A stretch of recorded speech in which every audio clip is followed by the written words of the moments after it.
Joseph Stiglitz, the Nobel Prize-winning economist, says it's time to rethink the meaning of freedom and the role of the modern state. In his new book, The Road to Freedom, he lays out an argument that everyday Americans are being harmed by deregulation and a lack of protections.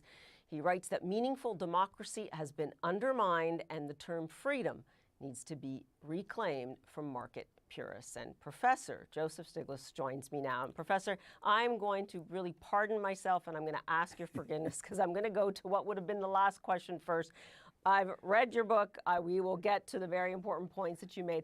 I have to have you comment on what is going on our campuses. You have seen a generation of students go through the gates of Columbia University. So I have to ask you, from what you see now in your learned position, in your wise position, give us some words of wisdom here. What do you want to see them do on your campus? Well, I think I'm actually pleased that our students are engaged in what's going on in the world. And let me say, from what I've seen in Columbia, there's been no problem up in the part of the world that part of campus I'm in. We're called the Manhattanville campus.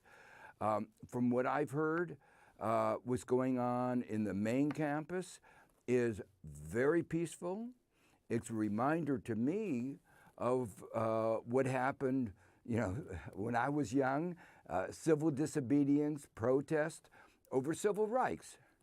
And it brought about some societal change. It was, outrageous for 100 years that we hadn't recognized fully the civil rights of African Americans. And those civil protests did have an effect. Okay, so I just have to ask you quickly, are you concerned for the safety, though, of Jewish students on campus? And do you agree with Mike Johnson, the House Speaker, that your president should resign? I disagree with him strongly. What I think is that he should resign, that he is interfering in a fundamental way with a basic way in which our society works. Academic freedom. Academic freedom is really important to the running not only of our universities, but of our society. Universities are an important critic of what government does, and if we lose that academic freedom, our country, I think, is in a very bad shape. I haven't seen anything like this since when I was young, even before I went to college, HUAC, the House Un-American Activities Committee, and an attack on universities of this kind is totally unacceptable. Okay, neoliberalism. You argue there is nothing new about the current brand of free market capitalism. You argue, in fact, that it's given rise to massive inequalities, and it's been fertile ground, in fact, for dangerous populists. So I ask you, why this book, why now, and how are you hoping it resonates? Well, the reason it's now is that there is become a capture of the term freedom by those on the right. What we need is to make sure that we have the most freedom for most individuals.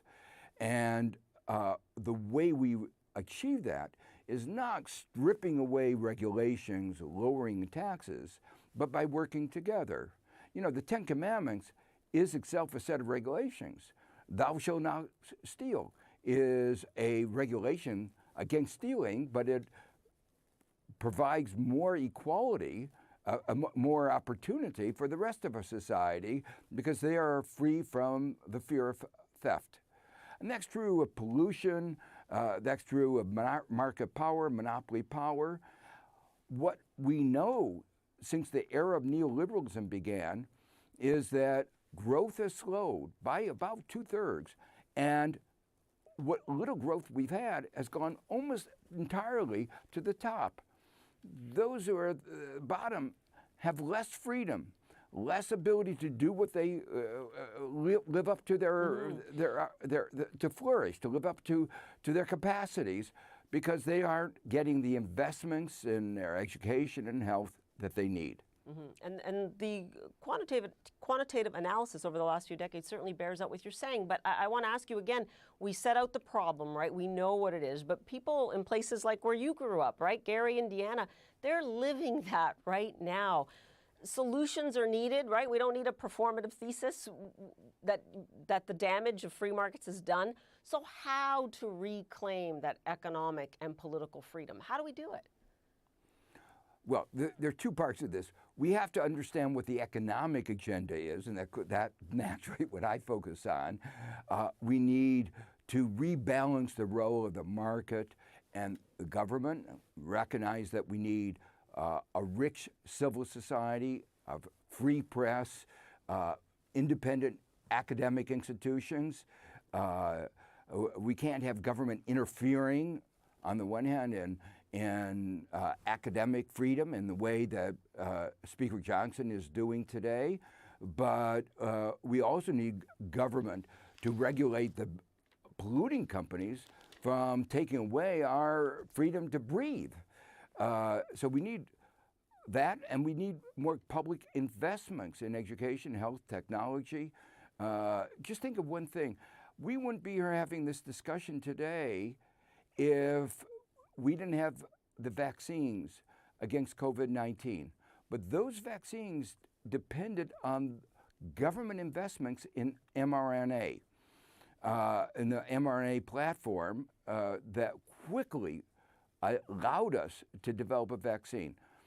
So we need both government regulation, government investments. The hard part is the politics.